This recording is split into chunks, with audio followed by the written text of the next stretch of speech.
الحمدللہ رب العالمین والصلاة والسلام علی خاتم النبیین اما بعد فاعوذ باللہ من الشیطان الرجیم بسم اللہ الرحمن الرحیم۔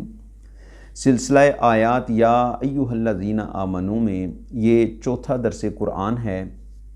اب سے گزارش ہے کہ اگر پہلے دروس قرآن آپ نے سماعت نہیں کیے تو ضرور ملاحظہ فرمائیے، اور یہ چوتھا درس قرآن سورۃ البقرہ کی آیت نمبر 178 سے انشاءاللہ عز و جل ہم سماعت کریں گے۔ اللہ تبارک و تعالی نے ارشاد فرمایا، بسم اللہ الرحمن الرحیم، یا ایھا الذین آمنوا کتب علیکم القصاص فی القتلی الحر بالحر والعبد بالعبد والانثى بالانثى فمن عفی لہ من اخیہ شیء فاتباع بالمعروف واداء الیہ باحسان ذلک تخفیف من ربکم ورحمہ فمن اعتدی بعد ذلک فلہ عذاب علیم۔ اے ایمان والو، تم پر مقتولوں کے خون کا بدلہ لینا فرض کر دیا گیا،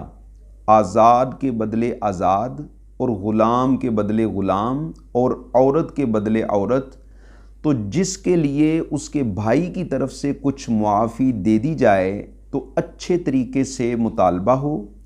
اور وارث کو اچھے طریقے سے ادائیگی ہو، یہ تمہارے رب کی طرف سے آسانی اور رحمت ہے۔ تو اس کے بعد جو زیادتی کرے اس کے لیے دردناک عذاب ہے۔ یہ آیت مبارکہ اوس اور خزرج دو قبیلوں کے بارے میں نازل ہوئی۔ ان میں ایک قبیلہ تعداد میں، قوت میں، مال و دولت میں دوسرے سے بڑھ کر تھا، تو جو طاقتور تھا اس نے دوسرے سے کہا کہ ہم بدلہ لینے کا جو مقابلہ ہے وہ یوں کریں گے کہ اگر ہماری عورت قتل کی گئی تو اس کے بدلے میں ہم تمہارا مرد قتل کریں گے،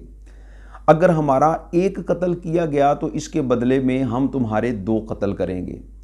اگر غلام قتل کیا گیا تو اس کے بدلے میں ہم تمہارا آزاد قتل کریں گے۔ یہ زمانہ جاہلیت میں بدلہ لینے کے یہ طریقے رائج تھے۔ یہ لوگ امام الانبیاء صلی اللہ علیہ وآلہ وسلم کی بارگاہ میں حاضر ہوئے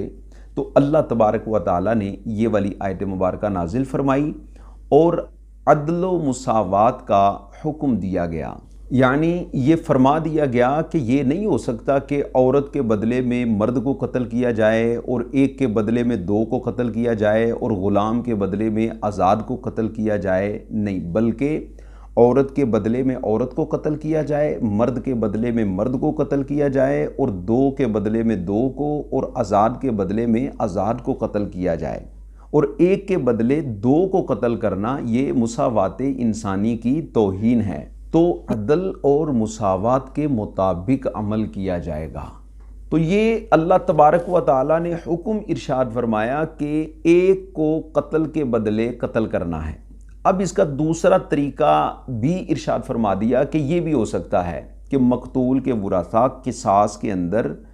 قتل کرنے کی بجائے مال پر صلح کر لیں یا معاف کر دیں۔ تو فرمایا کہ اگر وہ مال کے بدلے صلح کرتے ہیں، فمن عفی لہ من اخیہ شیء، تو جس کے لیے اس کے بھائی کی طرف سے کچھ معافی دے دی جائے، یعنی کہ ورثاء اگر معاف کر دیتے ہیں تو پھر جو طریقہ کار شریعت مطہرہ نے بیان کیا ہے ایک حد میں رہ کر ایک طریقے کے مطابق معاملات طے کرنے چاہیے۔ اب قاتل نے مال کی ادائیگی کرنی ہے تو اس کو چاہیے کہ اچھے طریقے سے ادائیگی کرے، اور جنہوں نے مال کا مطالبہ کیا ہے جو ورثاء ہیں ان کو چاہیے کہ وہ نرمی والا رویہ اختیار کریں، سختی اور شدت والا جو معاملہ ہے وہ ہرگز اس طرف نہ جائیں، ورنہ معاملات یوں ہوتے ہیں کہ فریقین دوبارہ جو ہے نا وہ پھر آپس میں لڑائی جھگڑے کی طرف جاتے ہیں اور نتیجہ جو ہے وہ قتل و غارت گری کی طرف چلا جاتا ہے۔ تو اللہ تبارک و تعالی نے ہمیں احسن طریقہ ارشاد فرما دیا۔ یہاں اس آیت مبارکہ سے ایک اور اہم چیز معلوم ہوتی ہے، اللہ تبارک و تعالی نے فرمایا کہ جسے اس کے بھائی کی طرف سے معافی ملے، یعنی قاتل اور مقتول کے ورثاء، اس آیت مبارکہ میں دونوں کو بھائی قرار دیا، تو اس سے پتہ چلا کہ قتل کرنے سے آدمی کافر نہیں ہو جاتا بلکہ وہ مسلمان ہی رہتا ہے۔ اگرچہ قتل کرنا شدید جرم ہے، حرام ہے، گناہ کبیرہ ہے، جہنم میں لے جانے والا کام ہے، لیکن کافر ہو جانا یہ ایک اور چیز ہے۔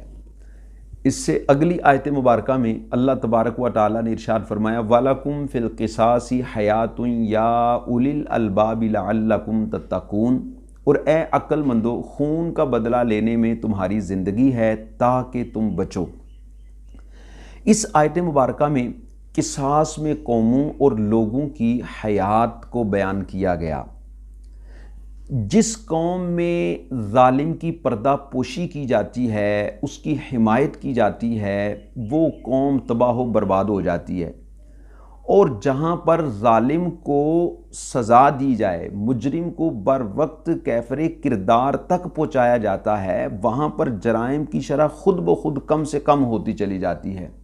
پوری دنیا کے اندر یہی طریقہ کار رائج ہے۔ اگر آپ غور کریں، وہ ممالک جہاں پر قانون کا شکنجہ جو ہے وہ سخت ہے،